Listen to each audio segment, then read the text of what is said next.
Well, today what I've decided to do is make some pasta sauce. I have some garlic that I've gotten early from the garden. It's called spring garlic. I didn't even know that, but I was just pulling it early to just kind of make some room for the rest of the garlic.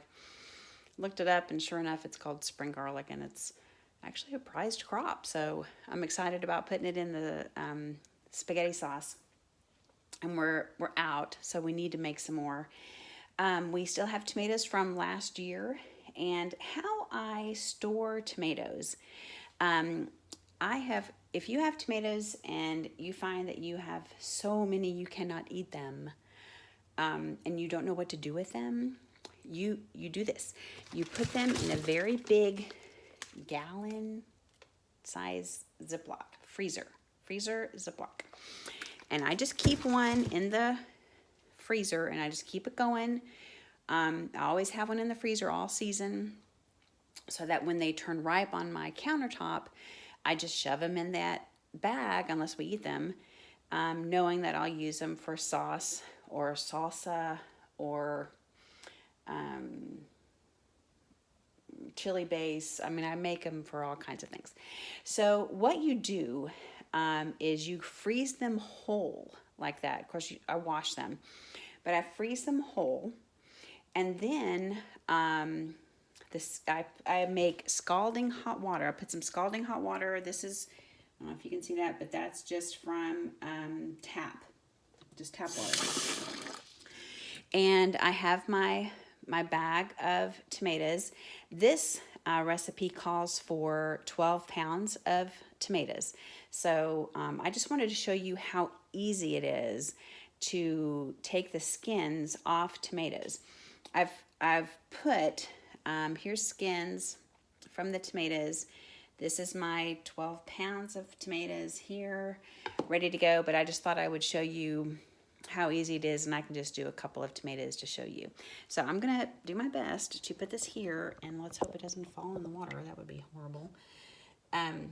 Okay, anyway, so I've got my bag here, see there? Let's just do a few. These are Roma tomatoes. Romas are really good for pasta, but I use anything. We'll just do a few, okay?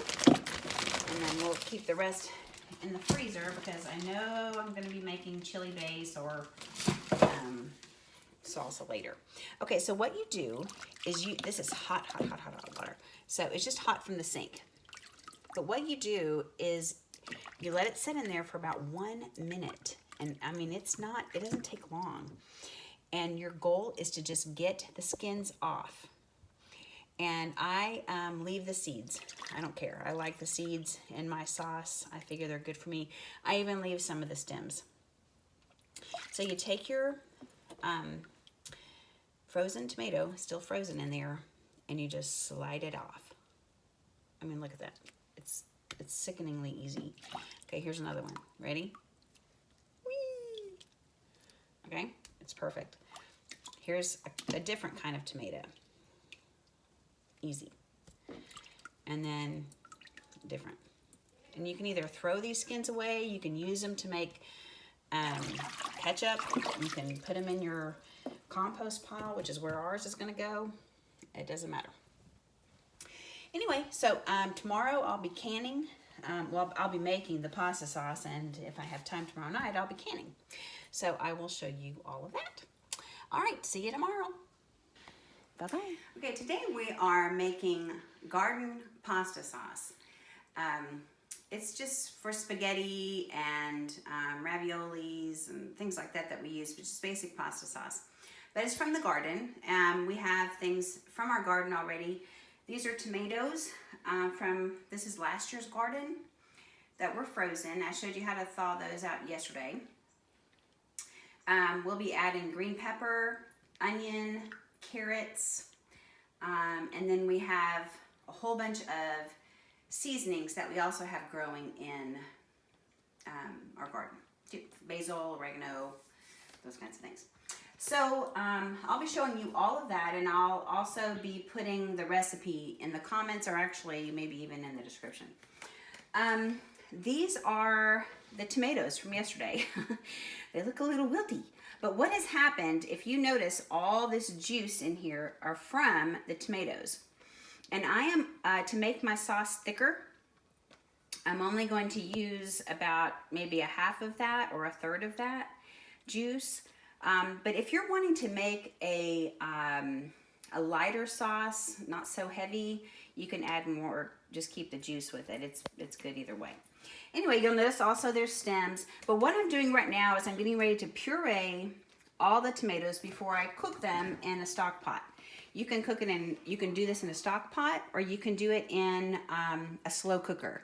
I usually do it in a slow cooker, to be honest, but we want the pasta sauce for tonight because we're having raviolis tonight. So, what you do, some of them are still frozen. Wow.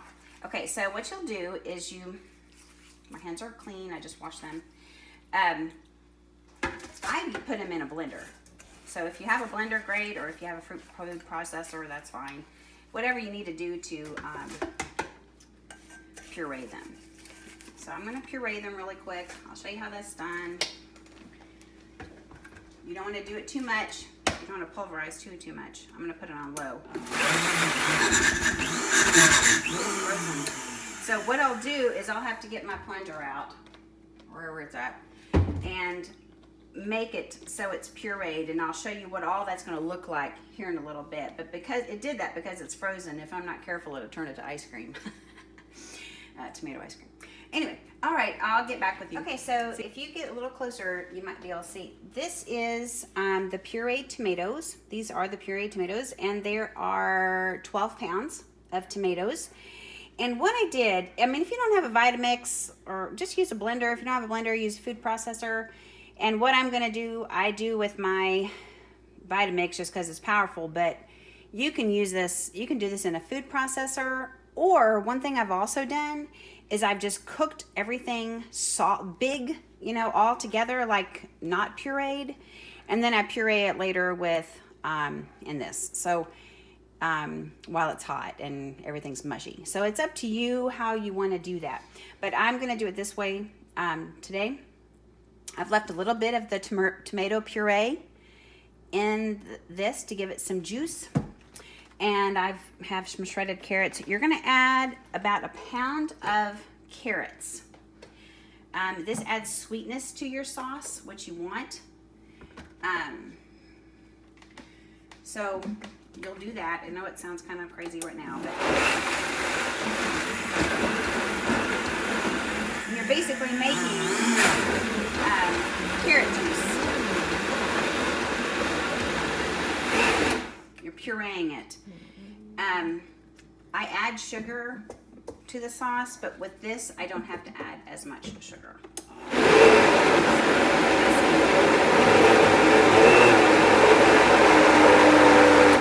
Also, at the same time, I'm going to add a few green pepper. These are from our garden from last year. And what I do from the garden every year is I just freeze my peppers and I put them in a large gallon Ziploc. And I cut them into strips in case I want to do fajitas or just to do this. So I'll go ahead and add, you know, a few of those in. That way everything is pureed. If you like chunky, well, that's fine too. You don't do it as much, or I don't know, whatever.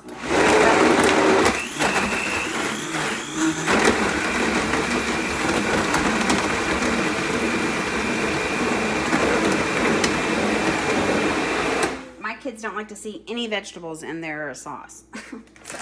so I try to accompany, help them out with that. Okay, so I'm going to be finishing up the carrots, and I'll let you know, we'll get back to you when we get done here doing that, and I'll start with seasoning. Okay, so now we're at the point where we're adding all the herbs, and I got a lot of those from the garden. Here, I'm going to start off, and then I'll let you know what I end up with, but I'm starting off with 3 heaping tablespoons of basil. This is dried basil.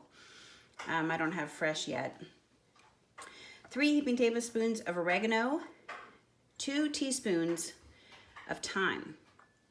This is 2 teaspoons of fennel seed, To me, this makes the whole spaghetti, fennel seed. And then this is 8 cloves of garlic. They're large cloves. So we're going to be adding all these. I have 4 tomato pastes. Now, if you want it to be more like a marinara, like a light spaghetti sauce, don't add these. But I like it a little thicker. So we're adding this, 4 of these. And I'll probably add a heaping tablespoon of sugar. About a 3/4 teaspoon of pepper. I'm gonna have a lot of salt. I'll probably have, I'm gonna start off with 1 teaspoon for sure of salt, obviously.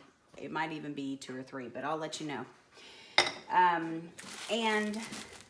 This is about 1 large onion. There's some purple onion in there too. This is from last year. So I'll be adding this all in. When I freeze onion, I go ahead and chop it, and then I freeze it in individual bags like this, and then I put 4 of these into a gallon size bag, and I double bag that, and I freeze it. That way the onion doesn't go into the rest of our food. So I'll be adding all that. And the reason why this is all kind of variable, it all varies, it's because of your tomatoes in the garden. Sometimes they're going to be more tart, sometimes they're going to be more sweet. It really depends on your tomatoes. I wish I could give you a better idea, but I'll give you a starting point, and then you can just season to taste. But we're going to be adding all these ingredients to this.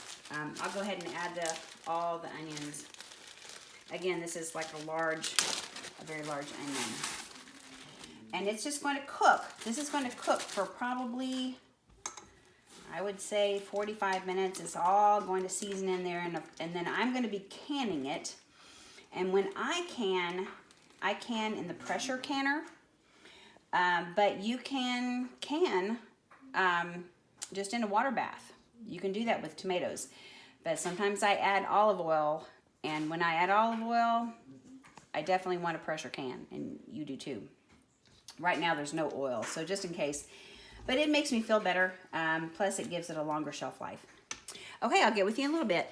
Okay, so we have finally reached the end of seasoning, and this is what it looks like. You can see maybe small little pieces of carrot in there, but it's mostly you're seeing the herbs and maybe some garlic. But it's very, very good. I went ahead and kept track of all the seasonings I've had, but please just keep in mind that when you have your own tomatoes, they're going to vary in sweetness. So whenever I give you some measurements, start off a little less, and then go up to that basic measure, go up to the measurement I tell you, and then if you need to add more, add more. What I find whenever I'm making my spaghetti sauce or pasta sauce is at the end, when I'm like, no, it doesn't taste right, no, it doesn't taste right, no, it doesn't taste right, I'm either adding salt or a little bit of sugar or more garlic. So it's always one of those. I did add some more basil. That adds a sweetness to it. But anyway, I will post the recipe for this, and I'm getting ready to can it. It's going to can. There's 7 there, I believe. So I think it's going to can 6. Usually it makes 6. But I'll be putting that in the pressure canner. I didn't add any olive oil to this, so it'll be fine. Olive oil is so questionable, so just be careful. If you add olive oil, you may not want to can. I have in the past, and it's been fine, but I don't want to recommend it to you just in case. But anyway, so there you go. It's going to make about 6 quarts, so that'll be good for us for a little while. And I hope you enjoy. Y'all have a great day, and I hope it works out for you. Okay, so I was looking a little further on canning, just seeing how long I needed to can it in a pressure canner. And they do recommend that with spaghetti sauce, if you're adding onions to it or carrots, you do need to pressure can it. So, because they don't have much acid in them, and you have to be so careful canning carrots and onions and things like that. So make sure that you do pressure can it, and they say to can it for 25 minutes on 11 pounds of pressure. So that is the recommendation, and that's what I'll be doing. Looks like this, I made 6 quarts, maybe 7. That's our 7th for dinner. So there you go. All right, I thought I would throw that in. Take care. Bye-bye.